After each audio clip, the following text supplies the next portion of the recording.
Hi friends, இன்றைக்கி ஒரு Sunday mini vlog தான் பார்க்க போகிறோம். இன்றைக்கி நான் மட்டனும் சிக்கனும் வாங்கிட்டு வந்தோம். மட்டன் குழம்பு வச்சுட்டு சிக்கனை பிரியாணி மாதிரி பண்ணலான்னு கொஞ்சமாக ப்ரானும் கிடச்சிது. அதை வாஷ் பண்ணி ஃப்ரிட்ஜில் வச்சுட்டு நாளைக்கு குக் பண்ணலான்னு இதை வாஷ் பண்ணி எடுத்துக்கலாம். இப்போ நான் கொஞ்சமாக வெங்காயம் பச்சை மிளகாய் கட் பண்ணிக்கிறேன். கொஞ்சமாக புதினா இலைகளையும் வாஷ் பண்ணி எடுத்துக்கிறேன். இன்னொரு அடுப்பில் மட்டனை வேக வச்சு எடுத்துக்கலாம். பிரியாணி பாத்திரத்தில் கொஞ்சமாக நெய், பட்டை, கிராம்பு, பிரிஞ்சி இலை போட்டு வெங்காயம் போட்டு வதக்கிக்கலாம். புதினா இலைகளை போட்டு வதக்கிக்கலாம். இஞ்சி பூண்டு விழுது சேர்த்துக்கலாம்.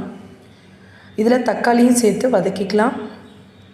கொஞ்சமாக மஞ்சத்தூள், காரத்தூள், தனியாத்தூள், கொஞ்சமாக உப்பு, பிரியாணி மசாலா இதெல்லாம் சேர்த்து நல்லா வதக்கி எடுத்துக்கலாம். அப்புறம் கழுவின சிக்கன் ஆட் பண்ணிக்கலாம். இது கூடவே கொஞ்சமாக தயிர் ஆட் பண்ணிக்கலாம். பாதி லெமனை பிழிஞ்சு விட்டுக்கலாம். எல்லாத்தையும் மிக்ஸ் பண்ணிவிட்டு ஊற வச்சுருந்த பாஸ்மதி அரிசியும் சேர்த்துக்கலாம். இன்றைக்கி நான் 1 கிலோ அரிசி சேர்த்துருக்கேன். அதுக்கு தகுந்த மாதிரி தண்ணி ஊற்றி நம்ம க்ளோஸ் பண்ணி தம்மில் போட்டுக்கலாம். இப்போ மட்டன் வெந்துருச்சு. இப்போது கொஞ்சமாக கடலெண்ணெய் சேர்த்துக்கலாம். கொஞ்சமாக பட்டை, கிராம்பு, பிரிஞ்சி இலை சேர்த்துட்டு சின்ன வெங்காயத்தை அரைச்சி சேர்த்துக்கலாம். கொஞ்சமாக இஞ்சி பூண்டு விழுது சேர்த்துக்கலாம்.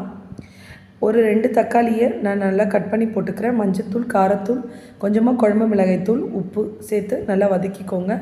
2 உருளைக்கிழங்கை தோல் சீவி கட் பண்ணி சேர்த்துக்கலாம். தேங்காயில் கொஞ்சமாக மிளகு, சீரகம் சேர்த்து அரைச்சி சேர்த்துக்கலாம். வேக வச்ச மட்டனையும் சேர்த்துக்கலாம். இப்போ இது எல்லாத்தையும் நல்லா மிக்ஸ் பண்ணி விட்டுட்டு தட்டு போட்டு மூடிடுங்க.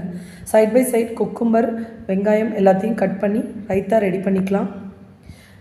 பச்சை மிளகாய், கொத்தமல்லி எல்லாம் சேர்த்து ரைத்தா நமக்கு ரெடி ஆகிடுச்சு. இப்போ குழம்பும் ரெடி ஆகிடுச்சு. கருவேப்பிலை, கொத்தமல்லி சேர்த்து குழம்பு ஆஃப் பண்ணிடலாம். பிரியாணியும் நமக்கு ரெடி ஆகிடுச்சு.